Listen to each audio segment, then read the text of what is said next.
혹시 못 받으신 분은 뒤에 있습니다. 가져가시면 좋을 것 같고요. 기독교의 재발견 5번째 시간인데요.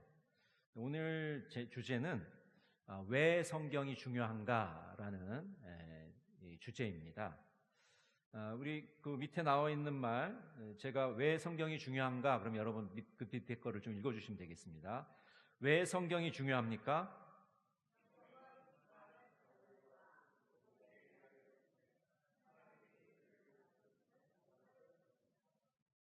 네, 수많은 좌절과 극복의 이야기를 통해서 하나님이 우리를 어떻게 다루시는지 그 과정을 보여주는 것이 바로 성경입니다. 그러니까 우리가 보통 그렇게 생각하잖아요. 성경에는 성공의 원리가 담겨 있다. 그래서 예를 들어서 뭐 정치를 한다든지, 뭐 경제를 한다든지, 사회 문화에서 성공하는 사람들이 이 성경을 보고 그 원리를 추출해서 성공을 했다. 그래서 성공의 원리가 성경 속에 담겨져 있다.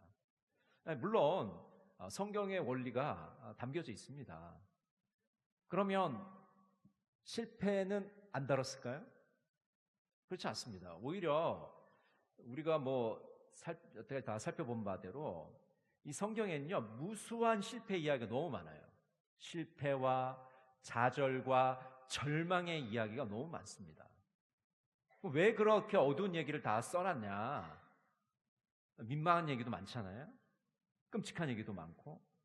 왜 그런 거 써놨냐? 하나님이 우리를 어떻게 다루시는지를 보여주기 위해서 성경 우리에게 주신 거거든요. 그래서 그냥 밝은 면, 좋은 것, 그냥 성공한 스토리, 그런 것만 성경에 담겨 있지 않아요.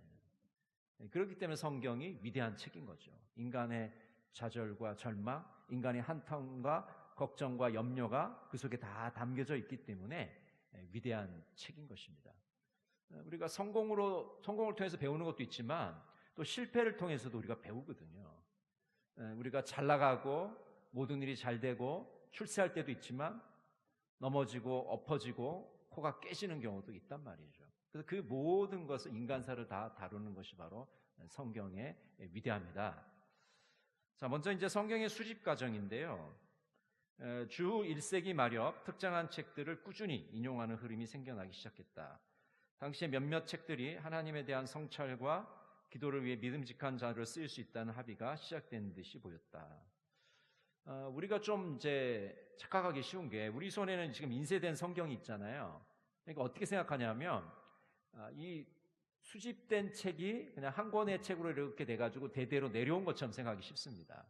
근데 그렇지가 않잖아요. 우리 상식적으로 생각해 봐도 지금 구텐베르크 인쇄 수립 발견된 게 이제 종교개혁 당시란 말이죠. 그 어간이란 말이죠. 그러면 예를 들어서 한 1500년 동안 그냥 책 없이 신앙생활 한 거예요. 책 없이. 지금 책이 있는지는 한 500년밖에 안 된단 말이죠. 그럼 1500년 동안은 뭘로 그러면 신앙생활 했느냐? 구전에서 구전으로 내려온 거예요. 계속 입에서 입으로 전해져 내려온 겁니다. 그래서 구약성경도 이 39권으로 책책된 게 주 4세기 정도밖에 안 돼요. 그러니까 신약성경과 구약성경이 이렇게 합쳐진 것도 그렇게 오랜 세월이 안 됩니다. 책으로 나온 것도 더더욱 얼마 안 됐고.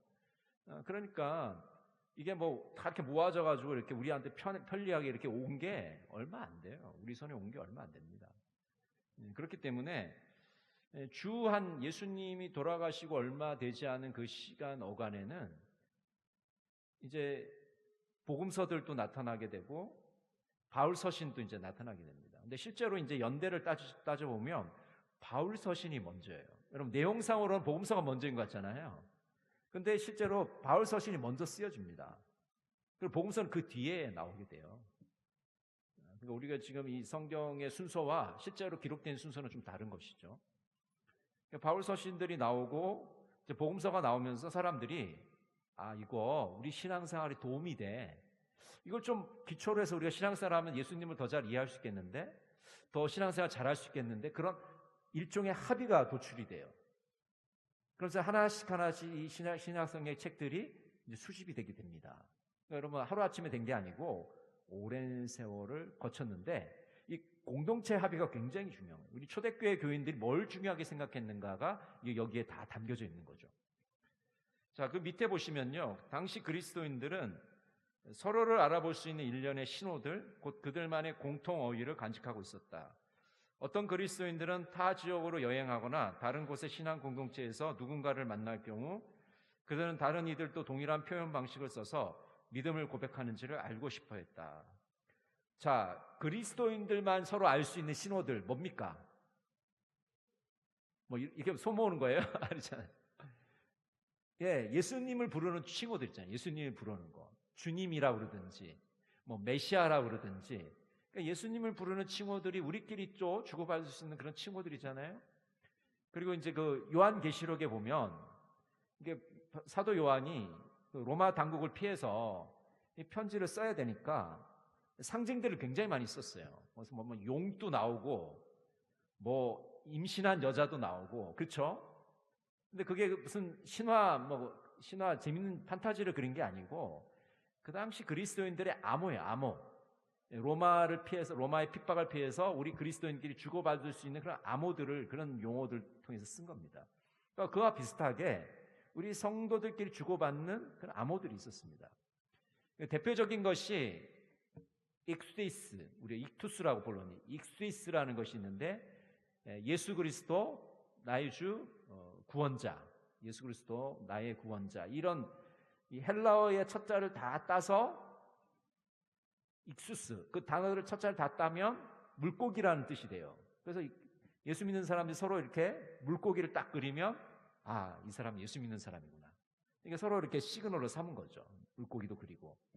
또 그리스도인이 좋아하는 게 뭡니까? 포도나무를 좋아하잖아요. 포도나무. 포도나무도 딱 그리면서 아, 이 집은 예수 믿는 집이구나.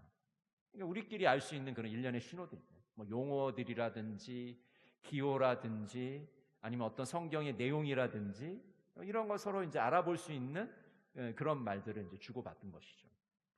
그래서 현재 남아있는 당시 문헌과 고고학적 증거들은 이 시기에 상당한 수준의 성택과 집중이 이루어졌음을 보여준다. 지금 신약이 27권밖에 되지 않잖아요. 근데 그 당시에 편지들, 문헌들은 어느 정도 됐을까요? 수백, 수천, 수만의 편지들과 그런 기록들이 있었을 겁니다. 그렇죠?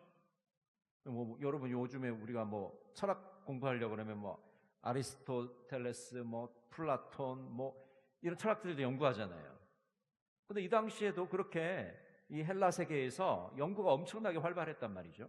그러니까 수많은 책들이 쓰여졌어요. 물론 이제 오늘날의 이런 코덱스를 얘기하는 게 아니고 이 두루마리로 돼가지고 이렇게 서로 이렇게 기존을 보존하기도 하고 뭐 서로 소식을 주고받기도 했죠. 근데 하여튼간 엄청나게 문서가 많았어요.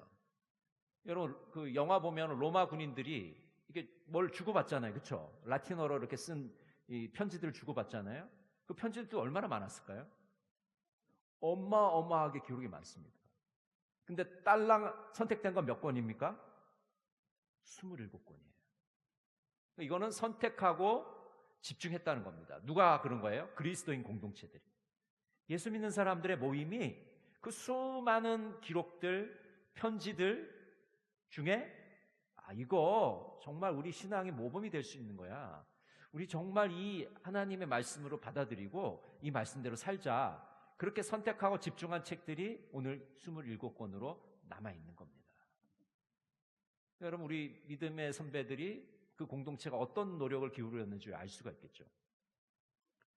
바울의 편지도 굉장히 많이 보냈습니다. 바울이요. 고린도 교회만 해도 엄청나게 한 최소 5번 정도 편지를 보냈는데 지금 남아있는 고린도 전서 후서밖에 없잖아요. 그 중간중간에 편지 다 없어졌습니다. 선택하고 집중한 겁니다. 자, 밑에 보시면요. 주 2세기에 접어들었을 때 상황은 더 복잡해졌다. 일부 공동체와 개인들은 더 넓은 범위의 책들을 받아들이려 했다. 그 중에는 더 사변적인 성격의 것들이 포함되어 있었다.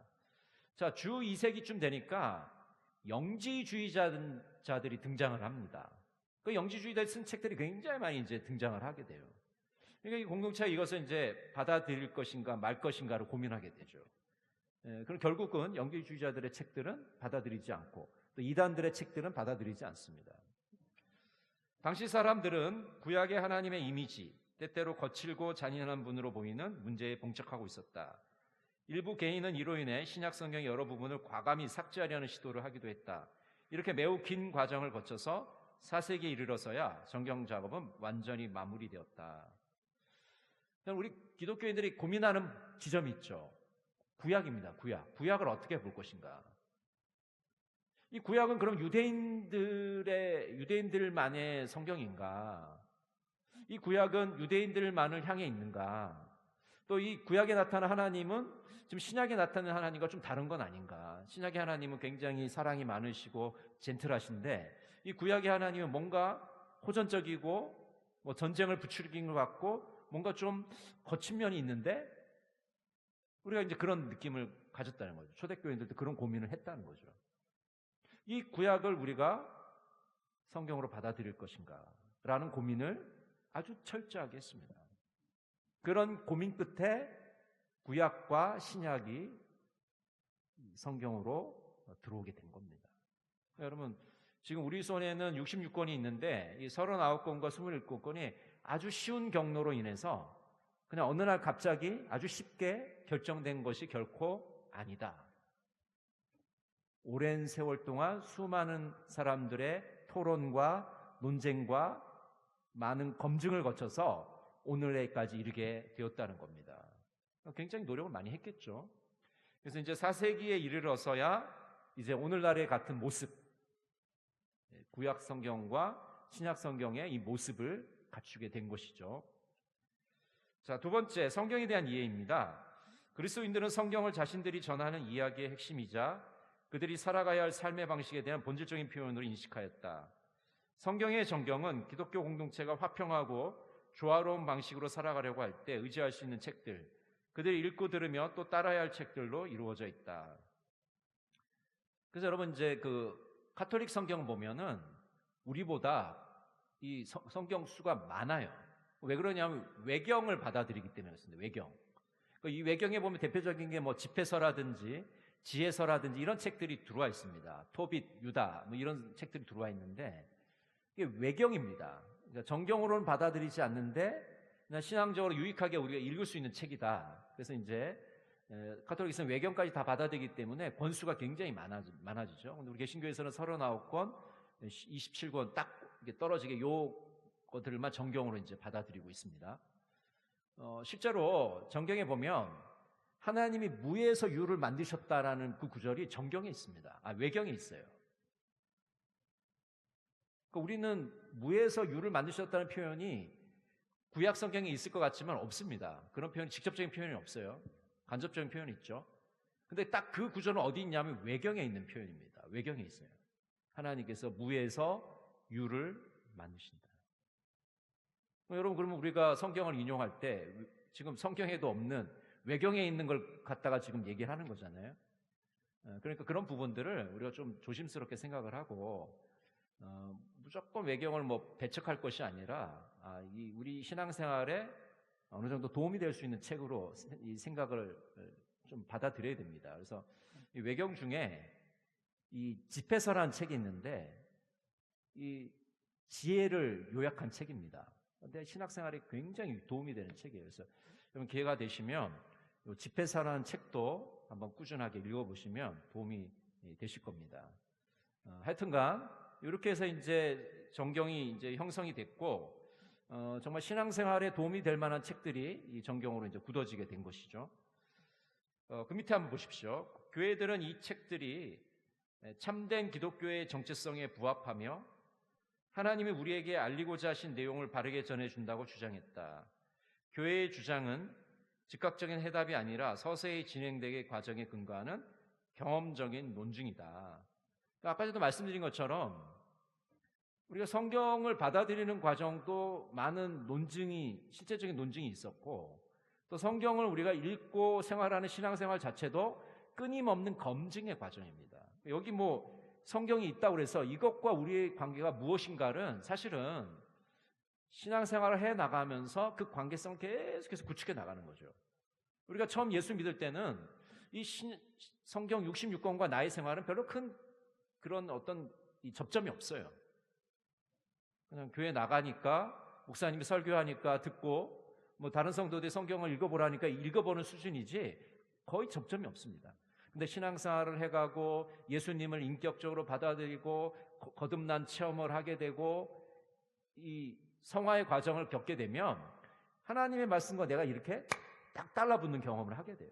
그래서 내가 말씀 안에서 살아간다는 것, 이 하나님의 말씀, 이 글자들이 이제 실제로 내 생활이 되어서 내 생활에 녹아 있어서 그것이 정말로 하나님의 말씀이고 나의 삶을 변화시키고 나를 성장시키고 내 삶에서 역사하시는 하나님의 말씀으로 다가옵니다. 검증을 계속해서 나가는 거예요. 계속해서 경험적인 논증을 해나가는 겁니다. 우리가 신앙생활 자체가 이 말씀이 진짜 그러한가 하여 검증하는 과정이에요. 사실은 하나님 베드로를 만나주신 하나님이 바로 나의 하나님이시구나, 바울을 만나주신 하나님이 바로 나의 하나님이시라는 것을 우리가 신앙생활을 해나가면서 깨달아내고 체험을 해나가는 거죠. 자, 밑에 보시면요, 성경에는 수많은 극복과 좌절, 연속성과 불연속성이 누적된 이야기 가운데서 하나님이 인간들을 다루어가시는 과정이 기록되어 있다. 그래서 극복과 좌절이 들어있고요, 연속성과 불연속성이 들어있습니다. 그러니까 예를 들어서 이 불연속성이라는 건 이런 거죠. 구약시대에는 양과 소를 바쳐서 제사를 드렸는데 이제 오늘날에는 어떤 형태로 제사 드립니까? 예배 드립니까? 양과 소를 안 바치죠. 우리의 시간을 드리고 물질을 드리고 정성을 들여서 예배를 드려요. 그러니까 연속성은 뭐예요? 하나님께 예배 드리는 것은 연속성인데 제물은 완전 바뀌었습니다. 이제는 우리 자신을 산 제물로 하나님께 바치는 그런 시대가 되었다는 것이죠. 그래서 이 불연속성과 연속성이 있다는 것을 우리가 깨달아야 됩니다. 그리고 무한하신 하나님의 본질에 관한 계시가 점점 명확하게 드러남에 따라 그 속에 담긴 본문과 이야기들의 의미가 지속적으로 재구성되고 새롭게 제시되는 특징을 띈다. 여러분, 성경을 읽으실 때마다 어떤 느낌이 드세요? 저도 평생 성경을 이제 봐왔는데 어떤 날 이제 성경을 묵상하는데 정말 놀라운 체험을 하게 돼요. 아니, 성경에 이런 내용이 있었나? 하나님 이런 말씀을 하셨어? 아니, 이런 사건이 있었어? 그런 걸 깨닫는 날이 있습니다. 여러분 그런 거 없으시죠? 워낙 많이 읽으시니까. 하나님의 말씀이 내가 알고 있는 말씀인데도 그 의미가 새롭게 다가올 수가 있어요. 내가 이전에 이해하던 것과 전혀 다른 방식으로 그 말씀이 다가오는 날이 있습니다. 새롭게 우리를 하시는 거죠. 새로운 말씀의 경험을 하게 합니다. 그러니까 똑같은 본문인데 내가 전에는 A라는 지점에서 은혜를 받았어요. 근데 다음에는 B라는 지점에서 은혜를 받게 됩니다. 이게 하나님의 역사입니다. 그러니까 우리가 죽을 때까지 성경을 묵상하고 배우는 이유가 늘 새롭게 우리에게 다가오시거든요. 똑같은 앵물새처럼 똑같은 말씀을 하지 않으세요. 내용은 같을지라도 그 의미와 그 결단은 다르게 다가옵니다. 그래서 늘 하나님의 말씀의 그 새로움과 그 경이로움과 우리 그것을 늘 그 놀라움의 연속 속에서 체험을 하면서 살아가는 것이죠. 그래서 성경 안에 신비로운 세계, 놀라운 세계가 계속해서 펼쳐지게 됩니다. 그것이 신앙생활의 신비이고 즐거움이고 행복 아니겠습니까? 제가 지금 하는 말이 방언으로 들리는 사람은 네, 집에 가서 곰곰이 한번 생각을 해보십시오. 목사님 무슨 말씀을 지금 하고 있나? 말씀을 통해서 늘 새롭게 들려주시는 그 하나님의 말씀을 붙잡고 우리가 생활할 때 우리의 삶이 달라지고 우리의 삶의 관점이 달라지고 우리의 가치관이 달라지고 우리의 세계관이 달라지는 경험을 하게 됩니다. 이 말씀 속에 새로운 세계가 담겨져 있기 때문에 그래서 끊임없이 그 말씀의 보화들을 우리가 캐내어 갈 때 성서에서 말씀하시는 그 진리들을 우리가 하나씩 찾아갈 수 있는 그런 여행의 과정, 탐험의 과정을 하게 되죠. 예전에 굉장히 그 유명했던 그런 여행 영화 있었잖아요. 인디애나 존스의 탐험인가 모험인가 그런 영화 있었지 않습니까? 굉장히 아주 유행했잖아요. 솔로몬의 성배를 찾기 위해서. 성경은 마치 그 모험과 같아요. 보물 지도가 있는데 그 보물이 숨겨져 있습니다. 이 66권 안에 이 보물들이 왕창 숨겨져 있어요. 그럼 우리가 그것을 계속해서 캐내는 그런 훈련을 해나가는 거죠. 그 보화들을 캐내는 것이 바로 우리가 성경을 묵상하고 성경 안에서 그 진리들을 캐내는 과정들입니다. 자, 3번 한번 볼까요? 성경을 소중히 여기는 이유. 그리스도인들이 구약 성경을 읽는 이유는 자신을 드러내시는 하나님의 능력이 인류의 역사 속에 어떻게 작용해 왔는지를 자세히 알기 위함이다. 자, 그 초기 이단들 중에 어떤 이단이 있었냐면 구약은 필요 없다. 신약 성경만 있으면 돼. 또 신약 성경 보니까 사복음서가 있단 말이죠. 이게 또 서로 내용이 중복되니까 다 잘라버리고 중복 안 되는 내용만 이렇게 합쳐가지고 구약은 빼고 중복되지 않는 내용들만 딱 합쳐가지고 성경을 만들었어요. 그게 유명한 마르시온 성경입니다. 마르시온이라는 이단이 성경을 만듭니다. 자기 마음대로 멋대로 구약 다 잘라내고 신약 성경도 다 잘라내고 이렇게 해서 자기 마음대로 멋대로 성경을 수집해서 이렇게 만들어요. 여러분 그 마르시온 성경이 성경일까요? 아니에요. 구약이 있어야 됩니다. 이 구약과 신약의 관계는요, 그림자와 빛의 관계와 같아요. 우리가 그림자가 없으면 좋겠다고 생각하지만 빛은요, 그림자를 항상 갖고 있습니다. 그림자가 있다는 것은 빛이 있다는 거예요. 이 두 가지는 항상 있는 것이지 빛과 그림자 중에 하나를 없애버리면 이게 온전히 그 역할을, 그 작용을 할 수가 없습니다. 구약이 없이 신약 이해할 수 있을까요? 이해 못해요. 예수님께서 시편의 말씀, 창세기의 말씀, 구약을 엄청나게 인용하시잖아요. 바울이 구약을 엄청나게 인용합니다. 그 구약이 없으면 어떻게 그걸 다 이해해요? 이해할 수가 없어요. 불가능합니다. 근데 우리가 이제 이미 구약을 알고 있기 때문에 신약의 저자들이 하는 말을 얼마든지 받아들일 수. 이렇게 이 사건을 이렇게 해석하고 있구나. 어떤 거는 구약의 사건을 해석하는 의미가 신약에서는 좀 다르게 해석하는 경우도 많아요. 그 구약을 알아야만 이 신약의 저자가 어떤 의도를 가지고 지금 해석하고 있는지를 우리가 파악할 수 있는 거죠. 빛과 그림자가 함께 있어야 구약 없이는 신약을 이해할 수 없고 신약이 없으면 구약은 미완성 상태로 끝나버리는 겁니다. 이 두 가지가 같이 있어야만 온전한 성경의 역할을 감당할 수가 있는 거죠. 그래서 창세기부터 계시록까지 이 완전한 하나님의 계시가 이 구약 성경과 신약 성경을 통해서 우리에게 나타납니다. 그래서 우리가 부를 때도 구약과 신약이라고 부르잖아요. 예를 들어서 구약을 이렇게 한번 생각해 보세요. 구약은 한의학이다. 신약은 서양의학이다. 이렇게 생각해 보세요. 여러분 서양의학만 있으면 될까요? 안 돼요. 한의학만 있으면 됩니까? 안 되잖아요. 이 두 가지가 있으면 양방이 이렇게 협력을 해주면 굉장히 빨리 병을 고칠 수가 있습니다. 굉장히 좋아요.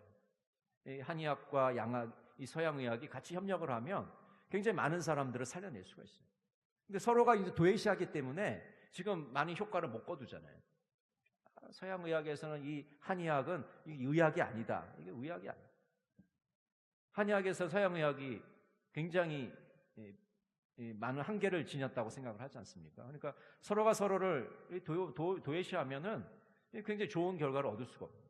이 구약과 신약이 같이 가야 성경 전체를 온전하게 하나님의 메시지를 이해할 수가 있는 거죠.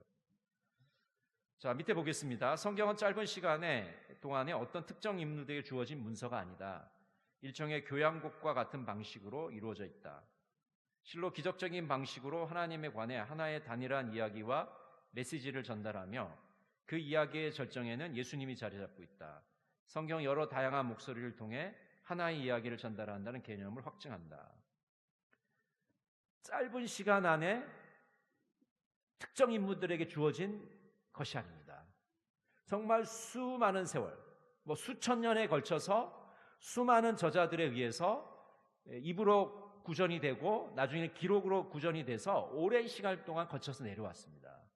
근데 놀라운 사실은 뭐냐 하면 그 수많은 저자들이 그 수많은 세월 동안 누구를 바라보면서 성경을 썼느냐? 성경의 주제가 뭐냐? 예수 그리스도가 성경의 주제입니다. 이게 정말 놀라운 거예요. 엄청나게 놀라운 겁니다. 어떻게 수많은 사람들이 수천 년 동안 한 사람에 대해서 이 주제를 가지고 쓸 수 있었을까? 하나님의 도우심이 아니면 우리가 이해하기 어려운 사건인 것이죠. 예수 그리스도를 바라봅니다. 예수 그리스도를 가리키면서 성경은 써왔던 것입니다. 자, 밑에 넘어가고요. 그 밑에 보시면 신약 성경은 4권의 복음서가 있다. 여러분, 아까 마르시온도 그런 질문을 제기했는데, 여러분 4개의 복음서 필요할까요? 하나만 있으면 되잖아요. 하나만. 뭘 4개씩 써요. 내용이 다 뻔한데. 4개의 복음서 필요합니까? 어떠세요? 사실은 4개가 아니라 40개가 있어요. 40개. 40개가 아니라 400개가 있어야 예수님을 온전히 조금이나마 이해할 수가 있어요. 근데 너무 아쉽게도 4개밖에 없어서 예수님이 그 많은 기적을 일으키시고 수많은 말씀을 하셨는데 몇 개 없어요. 4개밖에 없기 때문에 다 알지 못한다. 너무 아쉬운 것이죠. 다 기록할 수가 없었고 다 이해할 수가 없었기 때문에 다 담지 못했다. 그러니까 사실은 4개보다 더 많이 있었으면 좋았을 텐데 이 4개밖에 안 남은 것이 너무나도 이제 후회스럽죠. 그러나 이 4개를 통해서 우리가 예수님을 조금 더 알 수 있게 되고 더 가까이 나갈 수가 있게 된 겁니다. 또 바울과 베드로, 요한과 야고보 이런 사도들의 편지가 신약 성경에 있습니다. 또 성경은 전체가 하나님의 영감을 받았다고 말하고 있는데, 영감을 받았다는 말은 성령의 도우심을 받아서 성경이 기록됐다. 성령의 도우심을 받아서. 그래서 성령께서 인간의 인격을, 저자들의 인격을 사용하셔서 하나님의 메시지를 우리에게 주시는 그 계시를 보여주신 것이죠. 자, 토마스 왓슨의 말 우리 같이 한번 읽어볼까요? 마음이 따뜻해지는 것을 느낄 때까지 성경 읽기를 멈추지 말라. 성경에서 정보만 제공받지 말고 성경으로 불타오르라.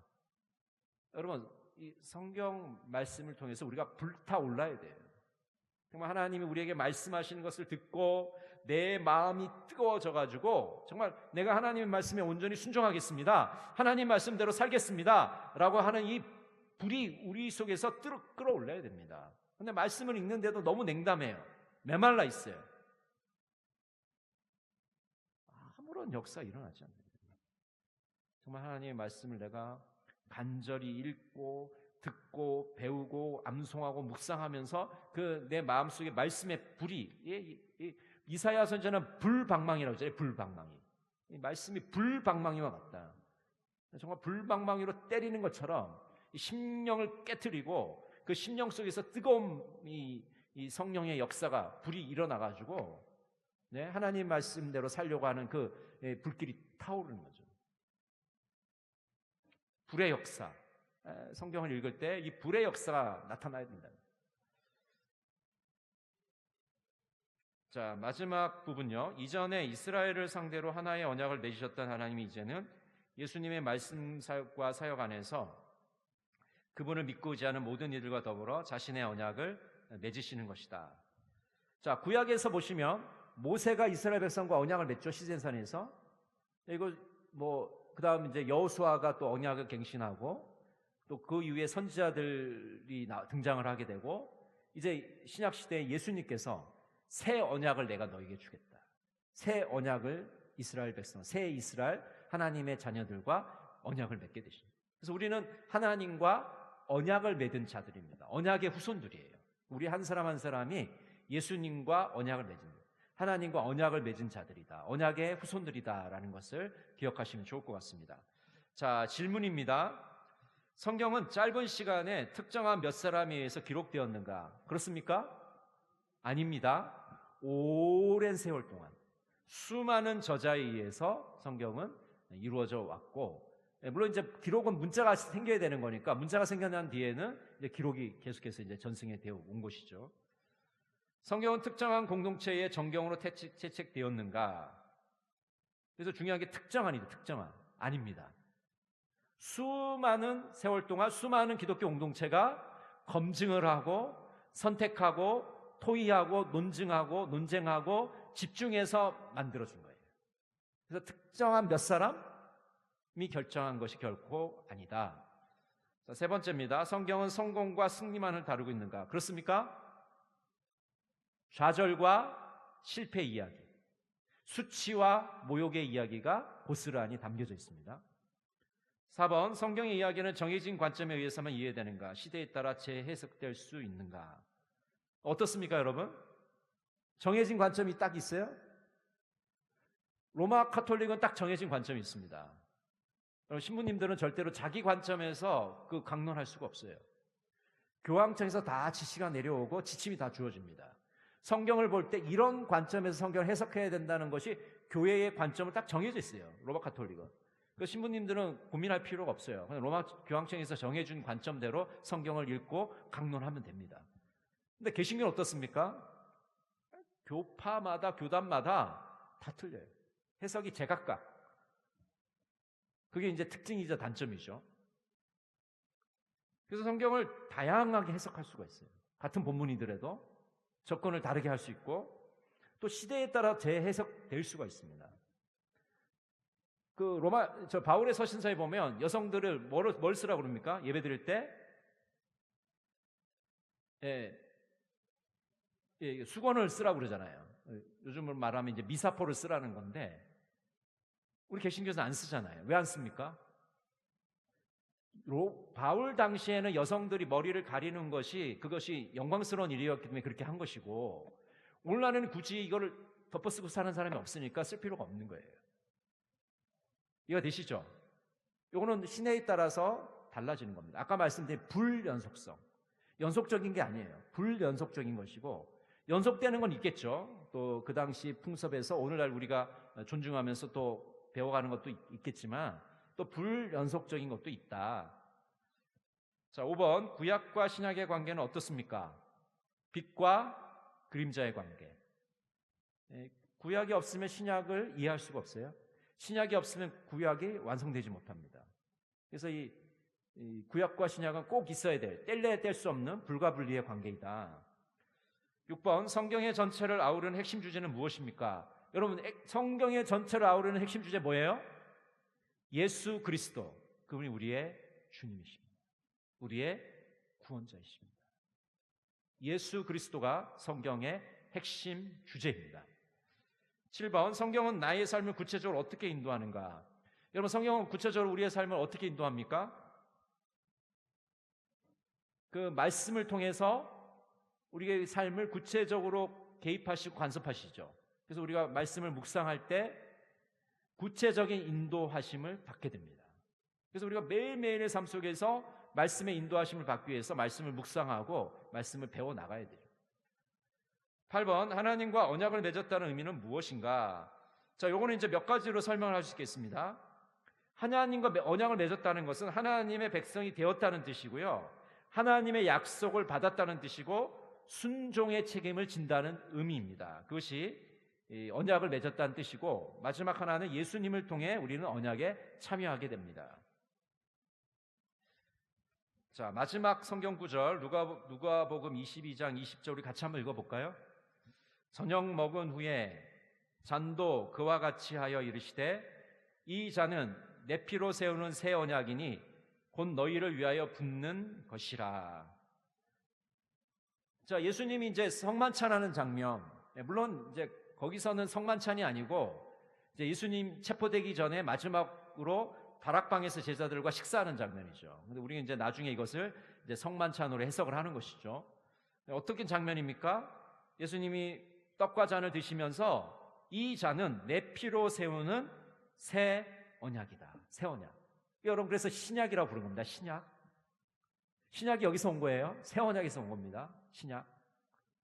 예수님과 우리가 맺은 언약이 왜 신약이 돼요? 왜 새 언약입니까? 이제 예수님을 믿는 자들은 구원을 받게 되니까요. 전에는 어때요? 구약까지는 어떻게 됐습니까? 하나님의 백성이어야 돼요. 이스라엘 백성이어야 돼요. 이스라엘 백성이야만 하나님의 구원의 그물 안에 들어올 수 있는 거예요. 근데 예수님이 이제 새 언약을 맺으셨기 때문에 이방인들도 이제 하나님의 언약 안에 들어올 수 있게 됩니다. 돌감람나무들도 이 언약 안에 들어올 수 있게 된 겁니다. 새 언약, 신약에 참여하게 됩니다. 예수님과 우리가 맺으신 이 언약, 그래서 우리가 예수님을 통해서 이 언약에, 새 언약에 참여하게 되고 우린 새 언약의 후손들, 이 신약의 후손들로 우리가 신앙생활을 해나가게 되는 것입니다. 여러분, 오늘 왜 성경이 중요한가? 성경은 수많은 좌절과 극복의 이야기를 통해 하나님이 우리를 다루시는 과정을 보여준다. 성경을 통해서 하나님께서 우리를 어떻게 다루시는지 깊이 연구하시고 묵상하시는 귀한 삶 되시기를 간절히 바랍니다. 기도하겠습니다. 사랑의 하나님, 오늘 기독교의 재발견, 성경에 대해서 함께 살펴보았습니다. 성경에는 성공의 이야기뿐만 아니라 실패의 이야기가 담겨져 있습니다. 성경에는 희망의 이야기뿐만 아니라 좌절의 이야기도 담겨져 있습니다. 성경을 통해서 예수님의 오심과 또 예수님께서 우리에게 하신 놀라운 일들을 묵상하게 하시고, 또 성경을 통해서 하나님이 우리를 어떻게 다루시며 또 구체적으로 우리의 삶을 어떻게 인도하시는지를 깨달을 수 있도록 도와주시옵소서. 은혜를 감사드리며 예수 그리스도 이름으로 기도드립니다. 아멘.